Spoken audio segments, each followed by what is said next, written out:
Hello students, today we are going to start with our chapter 2 of social studies, and the name of our chapter is India, our land, our country. Okay students, you will start the chapter with me. India is our land, our country. It is a very big and very beautiful country. It is a land of diversity and varied culture. So, India is a big country and it has different geographical areas, which means it has diversity. Diversity means anekta. We have very different regions like south, north, west, east. So everywhere it has diverse geographical areas. So this is what it meant. Our beautiful country, India, is the seventh largest country in the world in terms of area. It is seventh largest country in terms of area. मतलब जो geographical area है, we are not talking about population here, we are talking about geographical area from north to south, from west to east. जो हमारा पूरा geographical area है, उसके according India is the seventh largest country in the world. Other 6 countries larger than India are Russia, Canada, China, the USA, Brazil and Australia. So ये आपको याद रखने की ज़रूरत है. इंडिया 7th पे है, तो इंडिया से पहले 6 countries कौन सी है? These are the 6 countries which are larger than India. Okay, location. When we see the map of India, we notice that the state of Jammu and Kashmir is situated at the head of India. This is Jammu and Kashmir here, right? We can see Jammu and Kashmir here. Where is it situated? In the north. So that is the head of our country. It is situated in the north of the country, right? That's what I said. It is situated in the north of the country.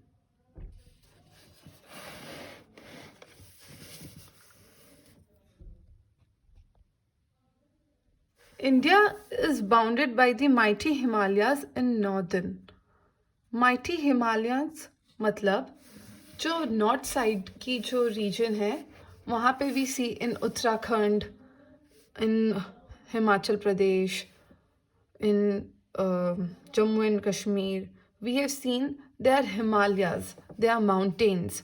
So which region is that? That is north, and north is surrounded with the mighty Himalayas. Bounded का मतलब surrounded, घिरा हुआ है. Bay of Bengal in the east. East में we have Bay of Bengal, Indian Ocean in the south, and the Arabian Sea in the west. Kanyakumari marks the southmost tip of mainland India. Here again, here the southmost Kanyakumari, that is the southmost tip of India, and Jammu and Kashmir. तो यहाँ से country head, ये country का head है और ये country का southmost tip है. So यहाँ से इतना land है हमारा. अब यहाँ पे क्या है? Bay of Bengal east में, Arabian Sea here in the west, and raise the Indian Ocean in the south. आपको ये सब लोकेशन पता होनी चाहिए. Arabian Sea, Indian Ocean, आपको ये पता होना चाहिए कहाँ पे क्या है. Okay. Coming back to our topic. Stretched from Jammu and Kashmir in the north to Kanyakumari in the south. That's what I said.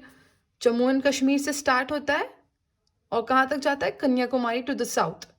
That's how our country has stretched. So, Jammu and Kashmir से start हुआ और कन्याकुमारी तक south में. Our country extends to about 3214 kilometers. यानी 3214 kilometers. From Gujarat in the west to Arunachal Pradesh in the east. It extends to about 2933 kilometers. जैसे Jammu and Kashmir से कन्याकुमारी तक, वैसे ही गुजरात से अरुणाचल प्रदेश तक. हाउ मच यहाँ से? How much? 2933 kilometers. That means 2933 kilometers. It extends to Gujarat to Arunachal Pradesh. There are two groups of islands which are also a part of India. So what are islands, students? Islands are basically a small part of land surrounded with the sea. तो वो वहाँ पे मतलब वो land जैसे अरुणाचल प्रदेश, राजस्थान, गुजरात ये जैसा है वैसे नहीं होता है. वो सी से घिरा हुआ होता है, चारों तरफ से सी से घिरा होता है और छोटा सा लैंड होता है वो. तो उसको हम बोलते हैं आइलैंड. इसको बहुत से स्टूडेंट्स आइसलैंड से भी बोलते हैं, बट आइसलैंड्स नहीं बोलते इसको आइलैंड्स बोलते हैं. इसमें एस साइलेंट है, so you would call it islands. The islands of Andaman and Nicobar in the Bay of Bengal and Lakshadweep in the Arabian Sea are part of India. So students, Andaman and Nicobar is in the Bay of Bengal. तो Bay of Bengal कहाँ है? इस तरफ में. तो यहाँ पे आप जब इसको और अच्छे से देखेंगे, see, यहाँ पे you can see there it is situated. Andaman and Nicobar Island, right? And then which other island is there? Lakshadweep in Arabian Sea.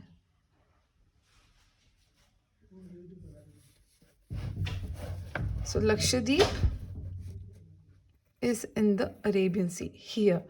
अगर आपको इस मैप में आपको ढंग से नहीं पता चल रहा है तो I would suggest you open India's map in Google it, and you will find the location. So students, you must know all the locations particularly.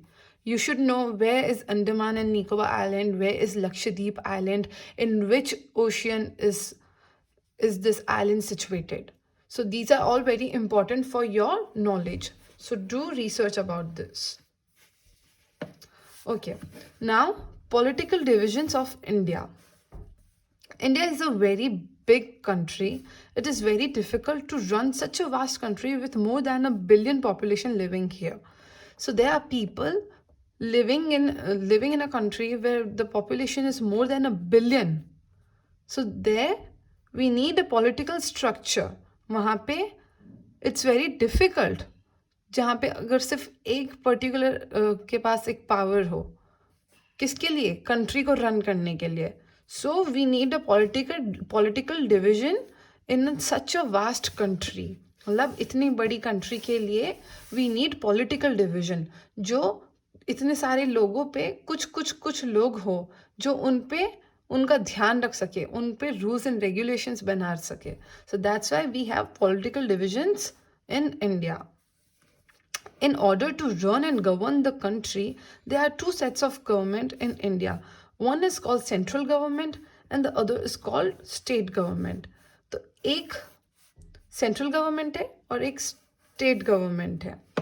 तो जब इतनी बड़ी पॉपुलेशन को संभालना है, जब इतनी सारे लोगों को संभालना है, उनके ऊपर रूल्स एंड रेगुलेशन बना के रखना है, उनको पॉपुलेशन को डिसिप्लिन से रखना है, then we need government, right? So governance is required to keep the balance on the public and law.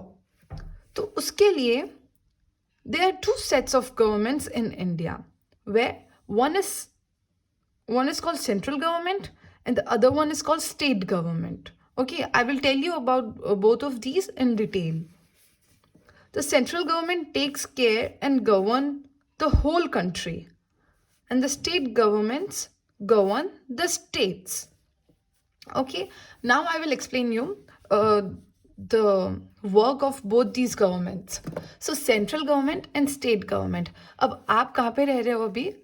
We are living in Rajasthan. Okay, तो राजस्थान क्या है? स्टेट है. और आप किस कंट्री में रह रहे हो? We are living in India. तो इंडिया का पार्ट है राजस्थान. है ना। तो मतलब राजस्थान छोटा है और इंडिया बड़ा है। तो जो बड़ा वाला पार्ट है यानी इंडिया, जहाँ पे लोग भी ज़्यादा है, राजस्थान में अगर आप मानो अगर राजस्थान में 100 लोग हैं तो पूरे इंडिया में 1000 लोग हैं, है ना। तो कम लोग कहाँ पे, राजस्थान में। ज़्यादा लोग कहाँ पे, इंडिया में। तो जो ज़्यादा लोग हैं, जो ज़्यादा लोगों वाला पार्ट है, वो किसके पास जा रहा है, सेंट्रल। मतलब सेंट्रल जो की है वो सारे स्टेट्स पर ध्यान रखती है। तो सारे स्टेट वो किसके अंडर आ रहे हैं, सेंट्रल के अंडर। तो सेंट्रल का काम सब स्टेट्स के ऊपर होता है, बट जो स्टेट गवर्नमेंट होती है उसका सिर्फ उसी स्टेट पे होता है जिस स्टेट की वो गवर्नमेंट होती है। तो मतलब राजस्थान का राजस्थान पे रहेगा, अगर गुजरात स्टेट गवर्नमेंट है तो उसका गुजरात में रहेगा, महाराष्ट्र स्टेट गवर्नमेंट है तो उसका महाराष्ट्र में रहेगा। सो स्टूडेंट्स, आई थिंक आपको ये क्लियर हो रहा है अब। There are two types of governments, central government and the other one is state government. State government सिर्फ स्टेट के अंदर काम करेगी, स्टेट के लिए काम करेगी, और central government all over India, सब के लिए, ऑल ओवर इंडिया वो अपनी सर्विस प्रोवाइड करेगी। और आप जैसे जैसे आगे की क्लास में आएंगे आपको इसके बारे में और भी डिटेल में पढ़ने को मिलेगा। So for now you should be clear with this concept.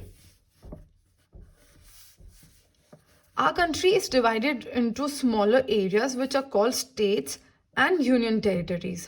अभी मैंने आपको बताया था like India is whole one big country and we have divided our country into small states. तो अब इंडिया में कितने states हैं? There are 29 states and 7 union territories in India. तो 29 तो states है और 7 union territories है। New Delhi is the national capital territory of India. That you must know. What is the capital of India? New Delhi. In terms of area, Rajasthan is the largest and Goa is the smallest state in India. तो area के हिसाब से, geographical area के हिसाब से, जैसे world wide में India is 7th, वैसे ही एरिया के हिसाब से, जियोग्राफिकल एरिया के हिसाब से, which is the largest state of India, Rajasthan is the largest state of India. यहाँ पे पॉपुलेशन की बात नहीं हो रही है, यहाँ पे भी एरिया की बात हो रही है। तो area wise Rajasthan is the largest and smallest कौन सा है, Goa. Okay, now moving further, physical divisions of India. Okay, will read about the physical divisions. As we have already read in this chapter that India is a very big country. It has varied landforms also. India is a very big country and varied landforms means अलग-अलग type के landforms है, अलग-अलग type के land geographical areas है. The varied landforms are mountains, hills, plains, deserts, plateaus, coastline, forests and islands. Okay, तो varied platforms India में क्या क्या है, ये सब देखते ही है ना हम सब। India is fortunate to have large rivers that flows through it and water the adjacent land. So India is fortunate for what, for rivers that flow through it. We have many rivers in our country that flows throughout the country. On the basics of varied landforms, India can be divided into 6 main physical divisions. तो जैसे अलग अलग type के जो हमारे landforms है उसके according India can be divided in 6 main physical divisions. तो उनके जो फिजिकल डिविजन्स हैं main, we are going to look on to that. तो one is the northern mountains, the northern plains. See students, you shall look on to the pictures as well, ताकि आपको pictures देख के आपको एक idea आएगा कि अगर नॉर्दर्न माउंटेन्स की, आपको ये माउंटेन्स देख के you could recall it that this is northern mountains. जैसे प्लेट्यू देख के आपको याद आना चाहिए कि ये सदर्न प्लेट्यू है. The coast line, the islands, the great Indian desert. Okay, land of diversity. India can truly be said as the land of diversity. Diversity is not only seen in its physical divisions but also among the people living in it. तो ये हमने last chapter में भी पढ़ा था. If you all remember, हमने इस chapter में भी पढ़ा था कि हम जिस लैंड पे रहते हैं, जिस एरिया पे रहते हैं, हमारी लाइफस्टाइल वैसी ही होती है. आई होप आपको ये सब, आपको पुराना चैप्टर भी याद है और आप उससे रिलेट करके इस चैप्टर को पढ़ रहे हो, because all the chapters are linked from one chapter to another. So look children, यहाँ पे लिखा हुआ है diversity is not only seen in its physical divisions but also among the people living in it. So last chapter में हमने क्या पढ़ा था, जो लोग जिस एरिया में रहते हैं वो लोगों को उसी एरिया की आदत होती है और उसी एरिया के हिसाब से वो अपने आप को अडॉप्ट कर लेते हैं. Like people living in Rajasthan can not wear woollen clothes all the time. आप अगर जून की गर्मी में, अप्रैल मई की गर्मी में आप वुलन क्लोथ्स पहन के थोड़ी ना रह पाएंगे, राइट? आप कॉटन क्लोथ्स पहनेंगे बिकॉज तब यहाँ पे बहुत ज़्यादा हीट होती है. और यही आप नॉर्थ में चले जाएं तो वहाँ पे तो वहाँ पे आप कॉटन क्लोथ्स पहन के नहीं रह सकते बिकॉज वहाँ पे बहुत ठंड रहती है, तो आपको वहाँ पे वुलन क्लोथ्स पहनने होते हैं. और वही खाने पीने का भी स्टाइल वैसे बदल जाता है. यहाँ पे हम जो खाते हैं वो उतना वैसे नॉर्थ में नहीं खाते, वैसे वेस्ट में नहीं खाते, ईस्ट में नहीं खाते. तो जो कल्चर है वो भी डाइवर्स कल्चर है, just like the land which is diverse. जैसे कहीं पे माउंटेन्स हैं, कहीं पे प्लेट्यूज है, कहीं पे आइलैंड है, कहीं पे डेजर्ट है, तो वैसे ही जो कल्चर है वहाँ पे रहने वाले लोगों का वो भी डाइवर्स है. डाइवर्स यानी अलग है, बहुत ज़्यादा वैरायटी में है. Here people follow different religion, culture, language and social traditions. मतलब यहाँ पे रहने वाले लोगों का सबका अपना अलग अलग धर्म है, सबके अलग अलग कल्चर है और सबकी अलग अलग भाषा है. और सोशल ट्रेडिशंस मतलब हमारे रिवाज, हमारी प्रथाएं, हमारे सब जो क्या बोलते हैं तौर तरीके जो होते हैं वो सब सोशल ट्रेडिशंस में आते हैं. उनको हम लोग सोशल ट्रेडिशंस सबके अलग अलग स्टेट्स में सबके अलग अलग तरीके से होते हैं फॉलो, और वो डाइवर्स है. People of India speak many different languages. That is true, सबके अलग अलग डिफरेंट लैंग्वेज है. Out of the languages spoken in India 23 have been recognised by the constitution as the official languages. मतलब जितनी भी लैंग्वेजेस बोली जाती है थ्रू आउट द कंट्री, उनमें से only 23 have been recognized by the constitution as official language. मतलब सिर्फ 23 ही ऐसी लैंग्वेजेस है जिसको ऑफिशियल लैंग्वेज बोला गया है. लाइक मराठी, गुजराती. तो राजस्थानी को हम ऑफिशियल लैंग्वेज में नहीं बोल सकते बिकॉज राजस्थानी लैंग्वेज, मारवाड़ी भाषा अभी तक कॉन्स्टिट्यूशन की ऑफिशियल लैंग्वेज में नहीं इंक्लूड हुई है. But there are 23 languages. 23 language ऐसी है अपने कंट्री में से जो ऑफिशियल लैंग्वेज में इंक्लूडेड है. Despite the diversity among the people of India, a unity can be seen which stands them united under one name, Indian. तो इतनी डाइवर्सिटी देख के भी हम ये बोल सकते हैं कि इतनी डाइवर्सिटी होने के बाद भी you can see people of India, Bharat के लोगों को कैसे इन ए यूनाइटेड वे सब एक साथ मिल बांट के रह रहे हैं, मिलजुल के रह रहे हैं. और सब की जो डाइवर्सिटी है उसमें भी सब लोग एक साथ रह रहे हैं. यूनिटी इन डाइवर्सिटी, अनेकता में एकता. This is what we have heard from many times. हम लोग सुनते हैं ना, अनेकता में एकता, unity in diversity. So this is what it is all about. हमारे यहाँ पे डाइवर्सिटी होने के बाद भी we the people of India can live in unity under the name of Indian. Okay, so we are done with the chapter. I hope आपको सबको समझ आया हो. मैं ये एक्सरसाइज आपको PDF में शो करूँगी. ये मैं सब अभी आपको PDF में मिल जाएगा, exercise and question answers. Okay students, thank you. कुछ भी प्रॉब्लम हो just drop a message on WhatsApp group. I'll get back to you. Thank you.